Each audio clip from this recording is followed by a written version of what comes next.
Good morning, everyone. Happy September the 20th. Fall is in the air. I just went through my little rock garden, I call it, and picked leaves. There were hundreds of fallen leaves in my garden. Everything in this particular garden is undesirable to the chickens and the goats. These are mint and hydrangea and bamboo and weeds that they have walked over for months, telling me I have absolutely no interest in that mom. Therefore, I decided to put them in this flower bed area. Again, I just went through and thought I picked everything, but they're constantly falling because fall is in the air. Hi, guys, I have an audience. So even if no one came onto this live, you see I have company. They all checked into my live this morning. Hi, guys. So we at least have 11 in on the live.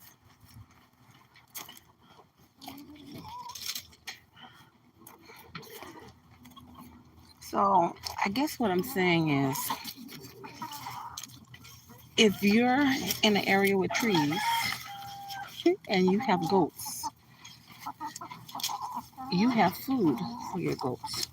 I'm sure if you got goats, you're like, oh, they'll just eat the grass. Well, guess what? Goats are pretty much picky and they don't eat all grasses or all weeds.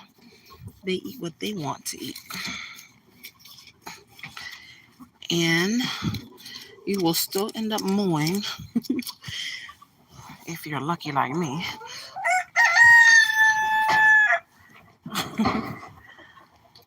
So this is something I end up doing. Now I could let her go through here because she has no interest in any of this.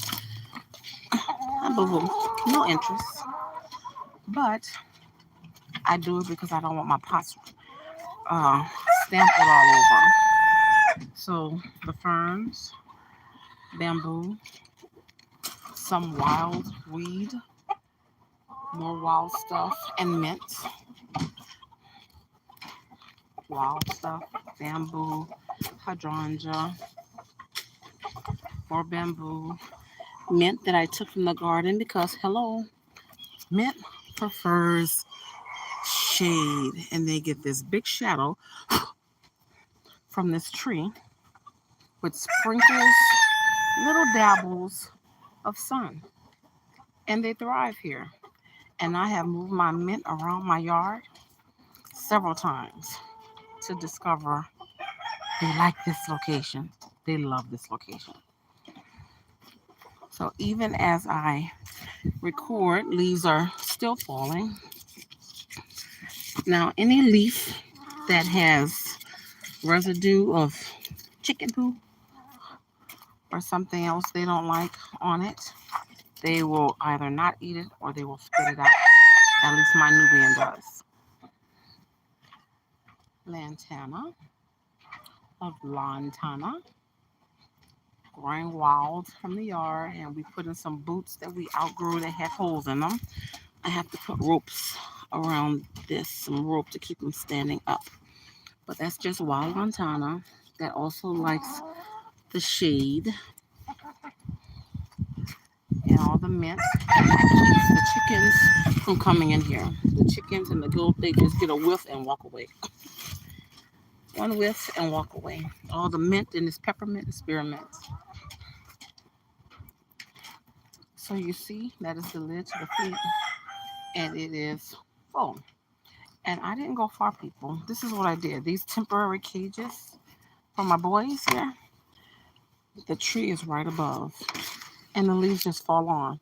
So So all I did was just pick the majority of the leaves right off the top of the pen. And throughout the day, I'll just hand her. It's like handing her a treat. You know. So I'll show you. I just cleaned off this entire area, and there are more leaves. And there are more leaves. Fall is definitely in the air. So when you see fall, your feed bill should go down. I'm gonna pick these up because they weren't here 5-10 minutes ago. So I'm gonna get these, and I don't have to worry about chicken poop on them. And this is only if you have time for this, because this could be time consuming or back breaking, and you don't have to do this. But if you're gonna clean your yard anyway, you have to rake leaves anyway. Then I say go for it. Again, I just cleaned off. Thank you. This entire area, and the leaves are just continually falling. It didn't take me, I would say, maybe 10 minutes if I added up all the time together. Picking up these leaves. Again, I don't want the goat all in between these areas. All this was cleaned. So again, if there were leaves there with the chicken poop, I wouldn't bother them. Or you could rinse them off if you want to. Put them in a bucket of water if you want to. But I don't go through that trouble. I don't. Something nice one. I just fell.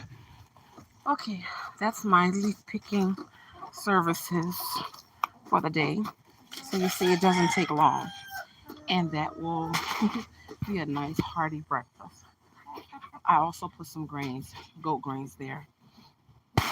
So let's see. She loves it. I already know. We have her back. So let's try to get it over there. She's over there without me dropping the platter on my phone.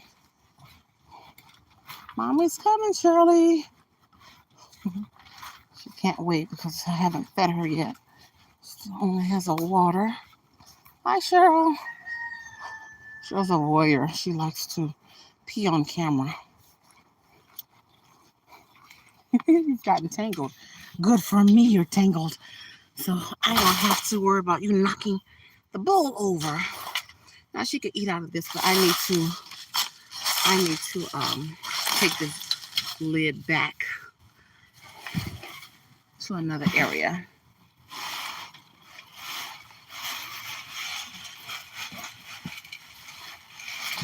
So it completely fills that up. Now what she typically does, because Shirley is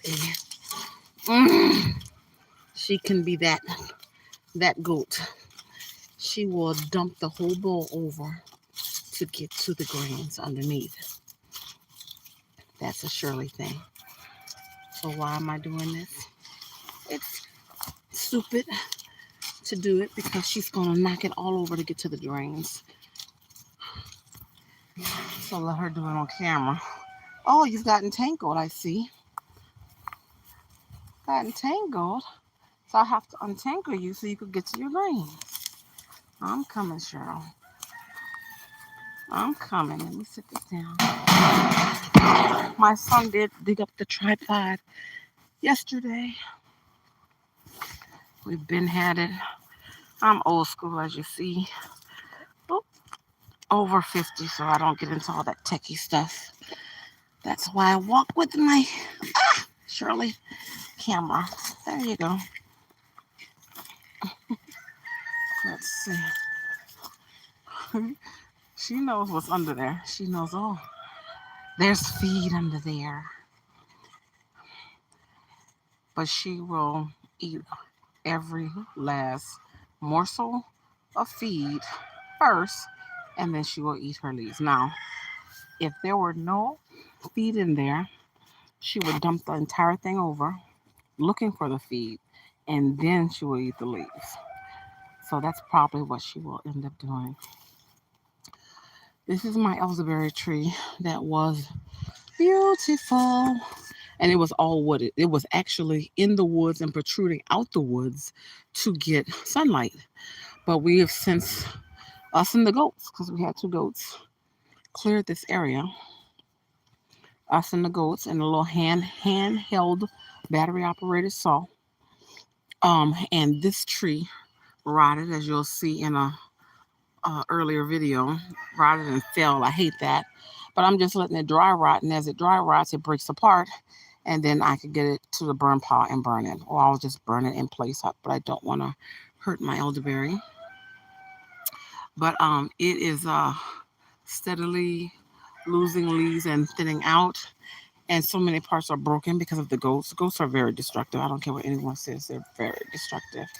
So things like this, her breaking off the branches, I hate that. But this winter, I will do a lot of pruning in the yard.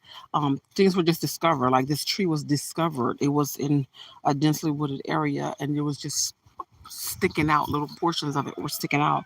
And once we cleared, like, oh, I have an elderberry tree, a mature elderberry tree, and there's several smaller ones in there. All this entire area here was white with elderberry flowers that a church member had to tell me what it was. I did not know. I just, oh, wild trees, wild vines.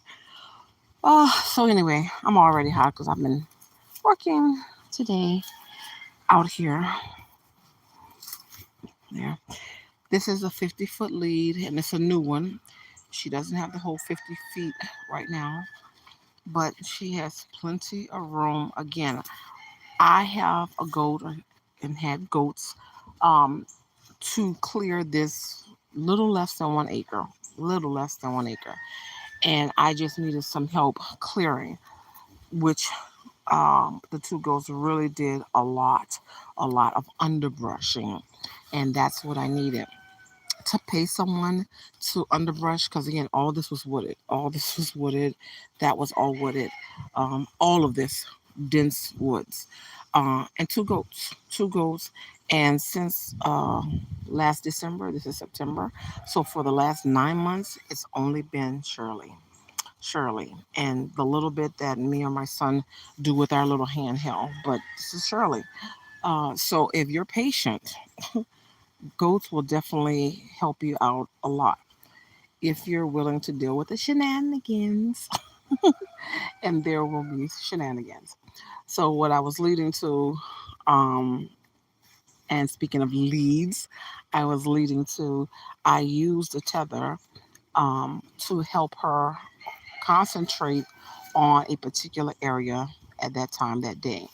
And we moved Shirley numerous times throughout the day, numerous times.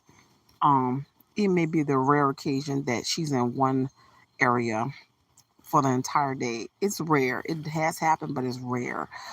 Because normally, she'll get bored or the sun may move, or it may rain, whatever it is. And so she's moved. If she looks bored, then we just move her to a new location.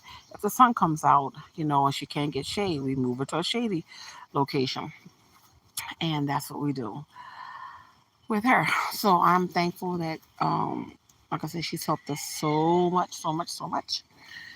And there's still so much to do. You would think, oh, we'll get you a few more goals, but then that's more feed, that's more time, that's more shenanigans. Um, I think I want to mate her this rut season. We'll see. I haven't sprayed this morning because it's cool in the air, so I haven't noticed any flies today. Like I said, we don't spray her every day, but when it's really hot and humid and the flies are out here and they bite because they'll bite us, yes, I do give her a few sprays so she has relief. But today it's just a good day. No flies, no spray. She looks happy and content. Hi, Cheryl. And again, leaves. So once she finishes her goat grains, she will concentrate and focus on those leaves. And I have been waiting for months for her to focus on this. But again, this is the problem with goats. You think, oh, goats eat everything. At least I thought before I had goats. I mean, people told me years ago, goats eat everything. They'll eat, you know, tin cans. You know, they eat paper. They eat plastic. Maybe some goats do, and not this one. She is defective. She does not eat anything and everything.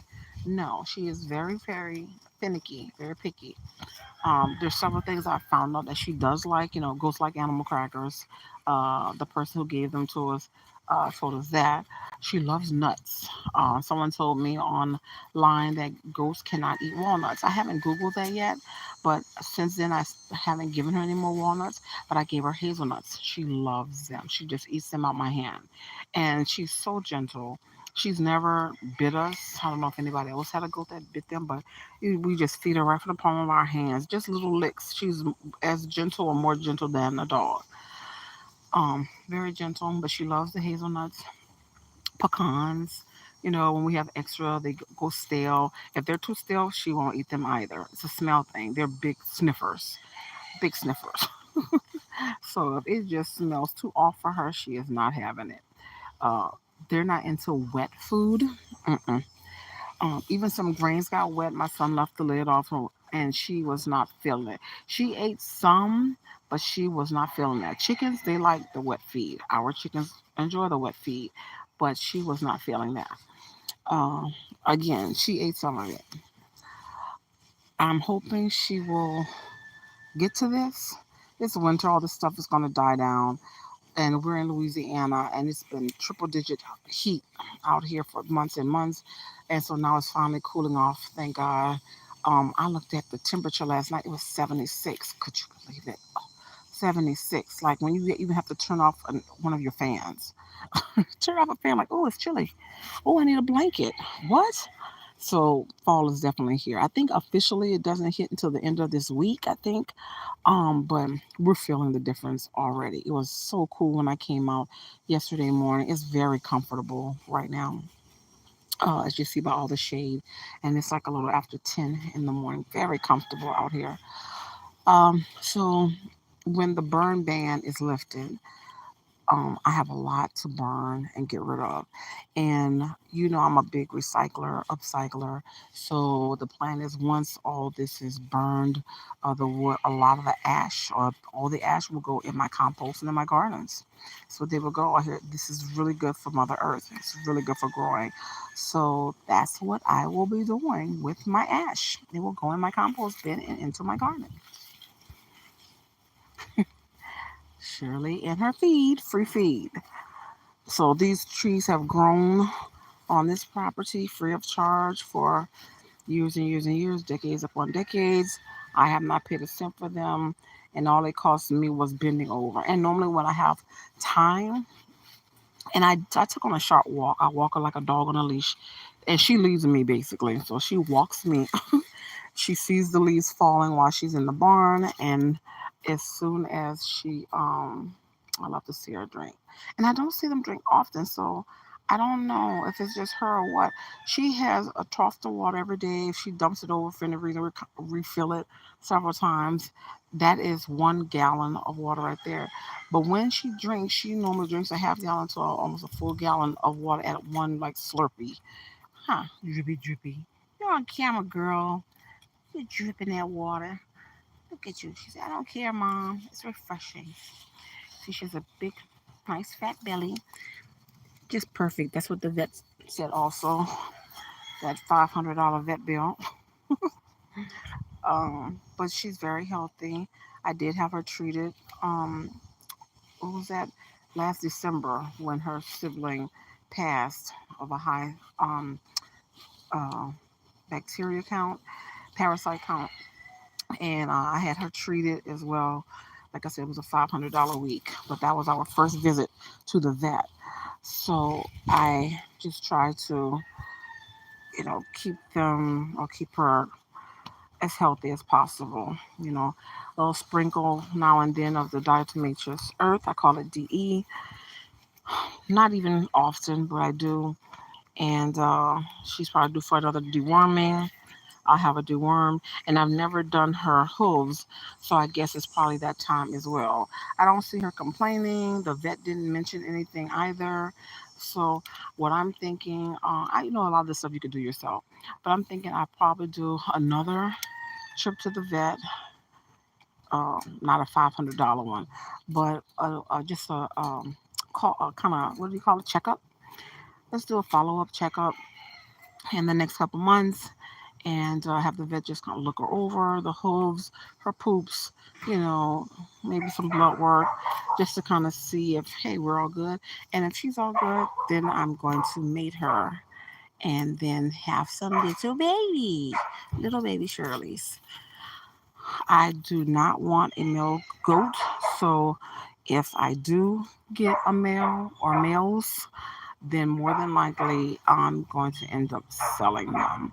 I really don't want to sell them for meat. That's not, and I know I'm a homesteader, I shouldn't even think like that. Oh, I'm on camera, Shirley. I'm going to cut that part off. She was dropping dunkelberries. It's not, I'm sure you've seen it before. They're really dry pellets. They're very dry. Good fertilizer. Little dunkelberries. And she has good dunkelberries. And goats have diarrhea. You know, there's a problem. She does not. She's never had diarrhea. The other goat kept getting diarrhea. Again, they were given to me, and the person who gave them to me, which I do appreciate and love, and she had like 50 goats, but she had not dewormed them in a very long period of time. So basically, I think I got a goat that had already been sick or affected with parasites. Well, they both had parasites, but again, they were treated, and Shirley has a good bill of health. So again, before I end up mating her in rut season, cotton ball, cotton ball, get on camera just to scratch your fleas. He is due for a bath this morning, so we already have the shampoo and stuff out. Normally we bathe him inside in the tub, but today he's going to be bathed in the gorilla cart today for no special reason. Then I have things to do outside. I don't feel like being bothered inside today, so I'm gonna have my son just bathe him in the gorilla cart. What are you doing, honey? She will eat those, but she had feed in there. So that will be her supplemental food for the day. Believe me, she will eat all of this. Later, if I have time, I'll film it, but she will eat it. But I gave her a nice supply of go grains up in there. So she's good, but she needs to focus on all of this. This is why she's here. I need to come out here and really cut this with my handsaw because this keeps happening. And then she gets hooked up. There, there. Yes, eat that. That's what you're supposed to eat. So hopefully she can make a dinner nap. So let me go and get some things done because this was about goat feed and she is feeding. But I am going to try to finish this. I have to level off the back because the back is not even. It's sitting on like a little hill, a little mound. So I need to level that off, put on the other armrest, and then reinforce the sides and get my son out to add a second coat of paint on it as well. So we'll do that.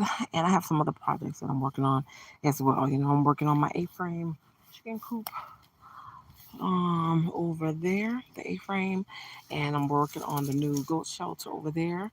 Yesterday we got the floor in place, and we'll start putting up walls. So many projects in motion. So many projects in motion. This is my burn pit, burn pile, and it is high. It is like 4 feet high, but we can't burn. Louisiana has a no burn law right now because of the heat, but temperatures are cooling off, so I'm sure they will lift it if they haven't already lifted it. And this area, there will be structures built here, you know, coming, but I have too many things going right now. But hopefully by next year I can start building in this area a few structures, and there I want to be my outside kitchen. Yes, it's far away from the house, um, but this I want this to be a recreational area here for us. So we have the animals on the far side, and this side I want to be for us people to lounge, while the animals lounge all the way on that side over there. And then we'll follow up with some, oh, we'll have to get the pool, get the water in the pool. I just didn't have the time for all of that this year. It's just been so much going on. That would have been another burden. And myself and some close friends, we bought our pools, or got our pools at pretty much the same time, and they immediately put theirs up, and I think they got a good week's use out of it. And with the rains, and then it was filled with frogs, and then they got a leak, and then all the chemicals they have to rebuy. I don't think they've even done that again. So when I work on the pool, I will make sure I have my time and my financial resources designated just for the pool. And right now, I have, like I said, other things going on right now that I just don't have time for the pool. I think because I saw some jacuzzis online for markdown clearance, I think that's what I'll do. And I should have did it in the summertime because the price will probably go up in the winter. But that will probably be after I do all of this. We'll set up a jacuzzi and we'll put that um, next to the pool. My plan somewhere close to the pool on the side will be, a little changing area and a jacuzzi for the future. Okay, y'all. Thanks for tuning in to my live. I don't do them often. I need to get better with that. But hey, step by step, one day at a time, it all gets done. Hey, thanks for tuning in. Don't forget to hit that button right now. Subscribe, subscribe, subscribe. If you haven't already, hit the like button. And if you have another second, go ahead on and share this with a friend. We really appreciate it. It helps to grow the channel. I appreciate you so much. God loves you, and so do I. Until then, happy homesteading.